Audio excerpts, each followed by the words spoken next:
E aí, torcedor do Verdão, beleza? Mais um vídeo aqui no canal JP Palmeiras para trazer as últimas informações.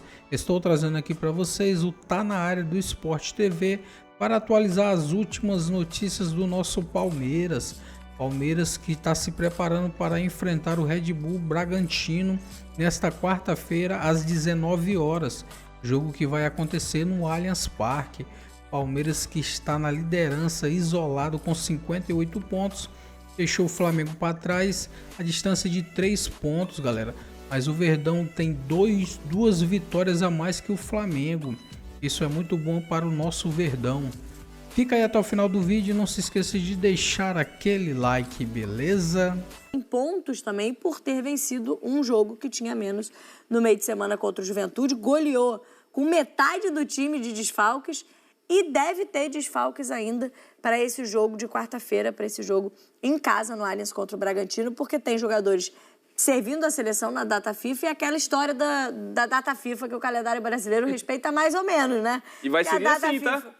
Oi? O próximo calendário vai ser a mesma coisa. Exato, porque acaba na terça-feira, acaba amanhã, mas Flaco Lopes deve ser utilizado no jogo da seleção argentina do outro lado do mundo, disse pelo menos o técnico Lionel Scaloni. Vai jogar 24 horas depois? Difícil.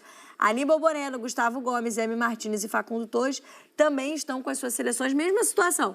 Jogam e é muito difícil que, ainda que cheguem a tempo, já sejam colocados em campo numa decisão como essa. Acho que a boa notícia, Belly, pro Abel é que o Vitor Roque, esse sim, está à disposição. Embora o Bruno Rodrigues tenha ido bem, feito gols, né, na volta dele depois de um bom período afastado por lesões. Mas o Vitor Roque era suspensão, esse volta. Mas o restante dos desfalques provavelmente se repetirão também contra o Bragantino.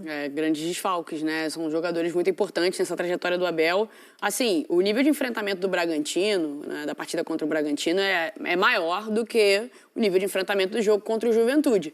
Então, a gente tende a acreditar que os desfalques farão mais falta na partida contra o Bragantino, por ser uma equipe melhor, ainda está na parte de cima da tabela, abriu uma gordura muito boa, principalmente antes da parada da Copa do Mundo de Clubes, e está se mantendo ali na primeira metade, né? Vamos dizer assim, está se mantendo vivo ainda na Série A, mas é uma missão complicada, né? O Abel tem muito recurso, ele conhece muito bem esse elenco do Palmeiras, ele tem estrela, ele dispensa maiores apresentações. Foi uma brilhante exibição do Palmeiras.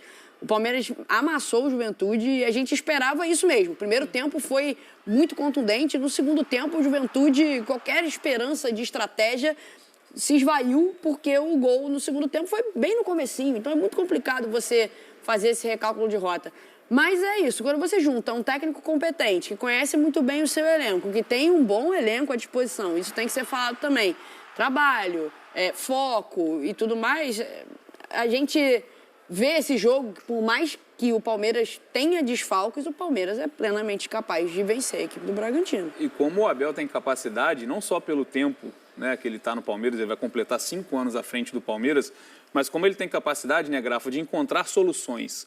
E aí a gente está falando até de um jogador que chegou esse ano. O Bruno Fux foi o primeiro volante, digamos assim, do Abel nesse jogo contra o Juventude, porque a gente viu na nossa lista de desfalques ali, Aníbal Moreno e Emiliano Martínez fora. São os dois camisas 5 que o Palmeiras tem. O Palmeiras perdeu o Lucas Evangelista para o restante da temporada também, que é outro volante. Então o Abel enxergou no Bruno Fux uma solução, por mais que seja por pouco tempo, ele coloca um jogador ali que tem capacidade, tem um bom passe também, o Bruno Fux. Saída de bola. Saída de bola agregou ao time do Palmeiras. É um organizador, né?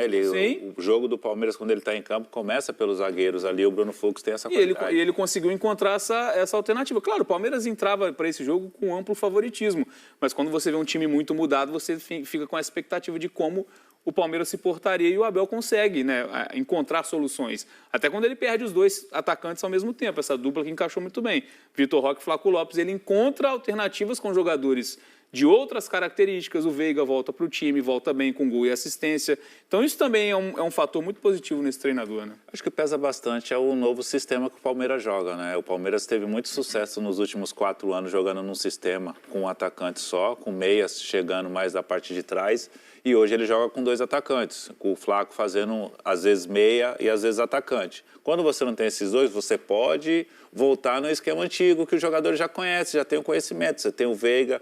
Então o trabalho do dia a dia, né? Acho que você está no dia a dia de treinamento, de jogos, conhecendo os jogadores, vendo a característica dos jogadores, facilita tudo isso. A gente tem um retorno do Bruno, Bruno, né? Bruno Rodrigues, que voltou, que marcou 2 gols, é importante para ele readquirir a confiança.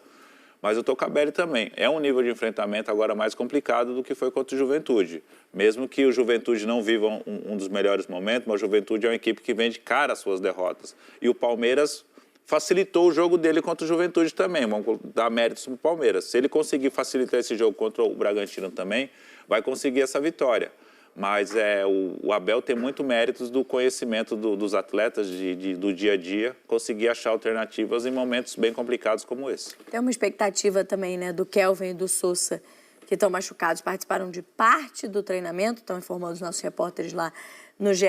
Globo. Então, talvez tenham chance de serem relacionados aí para a partida de quarta-feira, mas provavelmente a alteração no time em relação ao Juventude deve ser a entrada do Vitor Roque, mas mantendo essa linha de 3 zagueiros, com o Fux sendo esse zagueiro central, primeiro volante, né, e trazendo o Andreas Pereira para esse meio-campo com a chegada, diria, do Rafael Veiga mais próximo, nesse caso do Vitor Roque, que deve ser titular para a partida de amanhã. É essa solução que o Bené falava, que encontrou também a capacidade desse time corresponder ofensivamente, ainda que sem a dupla que solucionou esse problema pro Abel, né? E no jogo do final de semana contra o Juventude, o Bruno Rodrigues, mesmo, né, tendo voltado de lesão e tudo mais, ele foi um jogador de muita movimentação. Ele foi um cara que abriu muitos espaços, ele se deslocou bastante, porque numa formação inicial, no famoso campinho, o Bruno Rodrigues é o cara mais avançado. Ele é o atacante ali, ele é o cara mais próximo do gol adversário.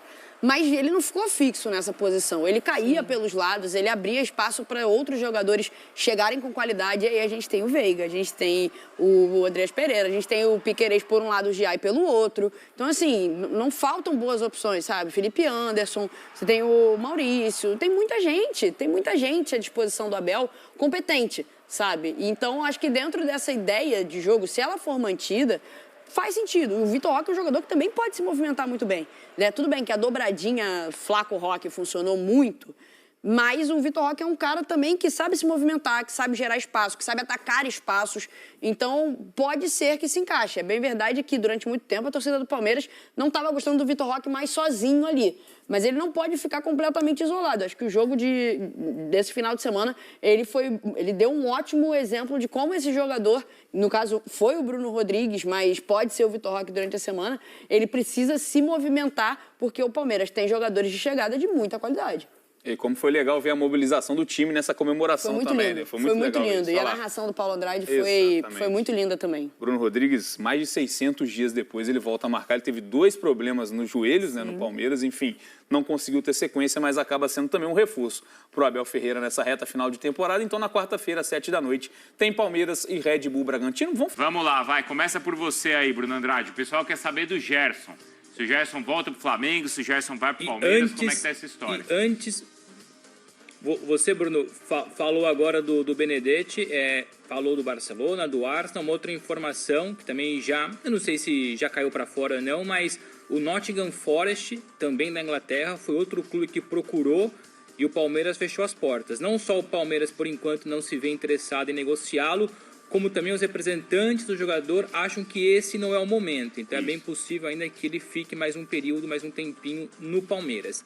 E por falar em Palmeiras, você já cantou a bola, a informação, agora a discussão envolve o nome do Gerson, ele que voltou a ser nome nas manchetes no Brasil nos últimos dias, porque, enfim, a questão joga ou não joga no Zenit, volta ou não para o Brasil, o Palmeiras tem ou não tem interesse. Eu vou começar com o lado do Zenit e tenho certeza que meu querido André Hernan complementa, porque tem mais informações em relação especificamente ao Palmeiras. Sobre o Gerson no Zenit, a informação é que ele já se recuperou de um problema muscular. Tem mais ou menos aí 2 meses que ele não entra em campo, 1 mês e meio. Já são 11 jogos praticamente sem entrar em campo. Perto disso, 10, 11 jogos sem entrar em campo pelo Zenit. Já se recuperou. A tendência é, se ele não jogar, se ele não voltar a ser convocado para o jogo do dia 19, domingo, contra o Sochi, pela Liga Russa é sinal claro que é por opção tática, opção técnica. Deixa de ser um problema físico, porque a informação que eu tenho é que ele já se recuperou. Demorou um pouco mais, cogitou contratar um fisioterapeuta para tratar em casa e não num clube, mas enfim, passou por cima disso recuperado.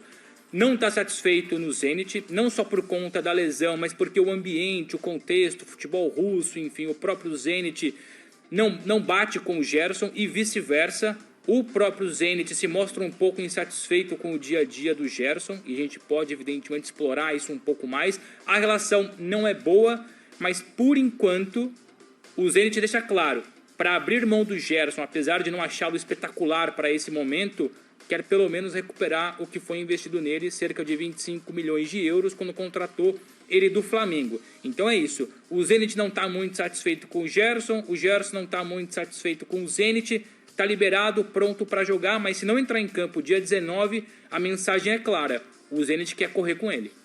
Olha aí, essa é a informação então lá da Rússia. O Zenit, se o Gerson não entrar em campo então, no dia 19, pode ser um indício que o Zenit quer negociá-lo. Lá no Palmeiras, eu já ouvi, o André Hernan, que o Palmeiras sabe que negociar com o russo não é assim. Chegou lá, tal, e é fácil contratar jogador. Mesmo porque tem um trauma ali, né? Claudinho.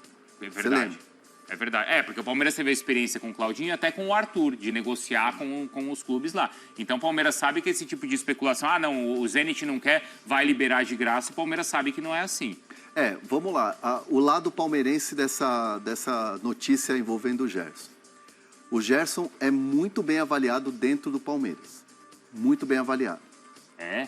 Eu conversei com algumas pessoas assim que me trouxeram muito uma visão do departamento de futebol, que é liderado pelo Anderson Barros. Né?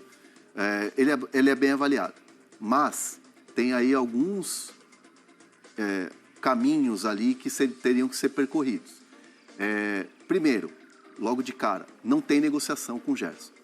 Não existe uma negociação hoje Palmeiras-Gerson para o ano que vem ou para outra janela. O que tem é um jogador bem avaliado, um craque, excelente jogador, só que é um jogador que 25 milhões de euros e tem 29 anos. Então, assim, o Palmeiras pagou no Vitor Roque 25 milhões de euros por um atacante de 19 anos. Sim. E o Gerson é um jogador, claro, que ajudaria demais, é muito bem avaliado, mas tem que ver se o custo com a questão da idade e a cultura de contratações do Palmeiras nos últimos anos. Porque isso é interessante, porque o Palmeiras ele pagou 20 no Vitor Roque, que é mais jovem, e existiu uma necessidade no elenco. O Palmeiras não vê essa necessidade nesse momento em ter um meio-campista, por mais que avalie positivamente o jogador. E pagou 10 no Andréas, por exemplo. Menos da metade desse valor. A primeira oferta lá atrás, janeiro, aliás, eu, Bruno Andrade, Felipe Silva, nessa apuração, em janeiro a gente trazia o número. O número mágico era 18 milhões de euros. Com qual jogador? Do Andréas Pereira para o Fulham. E aí... bônus aqui, bônus ali, beleza, top, bate 20. Não teve a negociação, ele não quis sair do Fulham. O Palmeiras pagou a metade desse valor. Então, assim, 25 milhões para um jogador que você já tem ali o Andréas, você já tem ali o Lucas Evangelista, que vai voltar no ano que vem, está se recuperando e vai voltar no ano que vem. Então, assim, vale a pena, o Gerson ano que vem faz 30 anos, vale a pena você pagar 25 milhões de euros num jogador que tem 30 anos? É uma pergunta que me foi feita quando eu estava apurando a questão do interesse do Palmeiras no Gerson. Sim. E aí eu fiquei com aquela coisa, realmente não é um pouco da cultura do Palmeiras das últimas contratações. O Andrés tem quantos anos? 26 ou 27? Eu acho que ele já tem... 26, por aí, 26 para 27. Um pouco mais até. Acho que já está batendo em 29, Está batendo em 29. Mas você sabe que eu perguntei para um pessoal lá do Posso trazer Palmeiras? uma informação que chega agora do Gerson? Pode. Opa. E só para completar o que o Hernan está falando, dessa questão do perfil, eu até imaginei assim, a Leila, pessoalmente, ela não quebraria esse tipo de perfil do Palmeiras só para, assim, ganhar uma disputa com o Flamengo, sabe? Assim, na vaidade. E aí o que me responderam assim, a Leila não trabalha para ganhar por picuinha. Sim. Ela é mais fria e profissional. Ela não é dirigente à moda antiga que, às vezes, por picuinha, faria uma loucura só para provocar um rival. Então, não é do perfil dela. E, assim, a saída do Gerson do Flamengo da maneira que foi, a venda, pela multa, a multa era baixa, diminuiu, o pai do Gerson ali no Zenit, com os intermediários e tal, é muito difícil imaginar um cenário do Flamengo entrando numa disputa para recontratar o Gerson. É muito difícil imaginar, pela maneira que ele saiu. Não vou dizer que ele saiu pela porta dos fundos, mas ele saiu, cara... Claro. Precisava ter saído. Você que quis sair daqui. Exato. Né? Então, agora... assim, difícil imaginar uma retomada de Flamengo e Gerson. Vamos lá, Bruno Andrade. O que pintou aí envolvendo, então, Gerson, hein, o futuro do jogador? Conforme vocês falaram, que o Palmeiras vê com bons olhos o Gerson, apesar de muito caro, não tem negociação em andamento. O que me contaram agora, e estava aqui com um olho no celular e outro no computador, enfim, com o WhatsApp aberto aqui no web WhatsApp, a informação que me chegou foi o seguinte, que o Zenit, tendo conhecimento de que o nome do Gerson é bem visto dentro da academia de futebol, apesar de não existir negociação, o Zenit repassou para alguns intermediários, e aqui eu só trago um contexto muito rápido. O Zenit mudou de diretoria recentemente, tem mais ou menos 6 meses que trocou diretor desportivo, e esses 2 novos contratados da diretoria são apaixonados pelo futebol brasileiro, sobretudo pelos jovens sul-americanos, pelos jovens jogadores brasileiros. Então, aquilo que o Zenit passou para alguns intermediários que tem mexido bem nos bastidores do Zenit é que, se o Palmeiras quiser avançar com uma proposta ou com uma negociação, o Zenit gostaria, depois era perceber se o Palmeiras alinharia nessa estratégia, o Zenit gostaria de envolver o Riquelme Felipe, o jovem atacante do Palmeiras, que o Zenit já está de olho, chegou ali a abrir negociações em volta de 12, 15 milhões de euros. Então, se o Palmeiras quiser, aí é importante frisar aqui, se depender do Zenit é espetacular, mas falta o Palmeiras querer incluir o Riquelme Felipe na negociação. O jogador está avaliado em mais ou menos 15 milhões de euros, e depois o Palmeiras teria uma facilidade maior de reduzir o valor da negociação e abrir conversas com o Gerson. Então a informação é essa, se depender do Palmeiras, se ele quiser, dá para envolver o Riquelme Felipe e o negócio, entre aspas, ficar um pouco mais fácil, um pouco mais barato. Então a gente acertou todas as pontas aqui. O Zenit quer e tem interesse no Riquelme Felipe, jovem da base do Palmeiras. O Palmeiras, neste momento, não quer, André Hernan. Neste momento. Apesar de entender que é um bom jogador, tá? Mas nesse momento acho que não é o perfil e que não tem a necessidade no elenco. O Palmeiras não vai sair se desfazendo dos seus jovens, simplesmente pelo fato de, vamos trazer o Gerson aí para fazer um barulho no mercado. Tanto que, e aí estamos falando do Riquelme Felipe, que é um jogador que ainda não despontou no Palmeiras. Isso. Agora quem entrou no final de semana foi o Belé. Que é outro jogador também que o Palmeiras bota muita expectativa. Isso.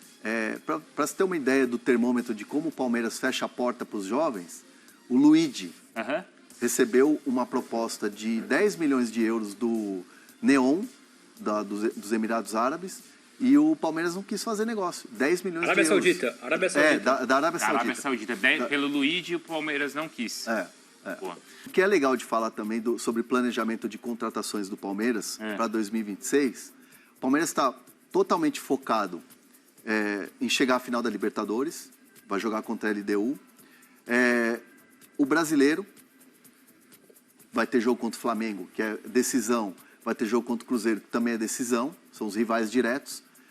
Tem o Red Bull Bragantino já na próxima quarta-feira também, que é jogo decisivo. Então, assim, o Palmeiras olha para 2026, na questão de contratações, reposição. Essa é a palavra que eu ouvi. Reposição. Se alguém sair... Palmeiras campeão da Libertadores, campeão brasileiro, ou de um e outro, ou dos dois, o elenco vai se valorizar. Como, por exemplo, se valorizou o Richard Rios, que teve Zenit, teve Roma, e aí quem acabou levando foi o Benfica por 30. Por exemplo, se saiu o Flaco por 35 milhões de euros. Aí vai atrás de outro atacante. De um centroavante. O Facundo Torres, vira e mexe também está ali na mira.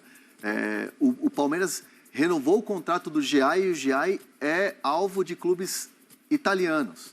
Então, assim, o Palmeiras vai ao mercado em janeiro, na janela, para repor possíveis saídas. Mas não vai chegar e falar assim, olha, preciso de um zagueiro, preciso de não sei o quê. O zagueiro que o Palmeiras quer contratar já está jogando. E muito bem avaliado, que é o Fux. É o Fux, boa. Já está ali no elenco. E o Palmeiras vai ter um senhor reforço para 2026, que chama-se Paulinho. Tem isso ainda. Internamente no Palmeiras, a volta do Paulinho em 2026 é tratado como reforço. Olha o reforço que o Palmeiras vai ter. Então, assim, nós estamos falando do Flaco, Vitor Roque, Facundo e tal, mas tem o Paulinho. Sim. Tem que encaixar o Paulinho. Foi decisivo aí na Copa do Mundo de Clubes. Então é isso, torcedor do Verdão. Valeu por chegar até aqui no final do vídeo. Não se esqueça de deixar aquele like, beleza? Se você ainda não for inscrito aqui no canal, já se inscreva. Ative o sininho de notificação para não perder nada que eu posto aqui no canal. Falou e até mais.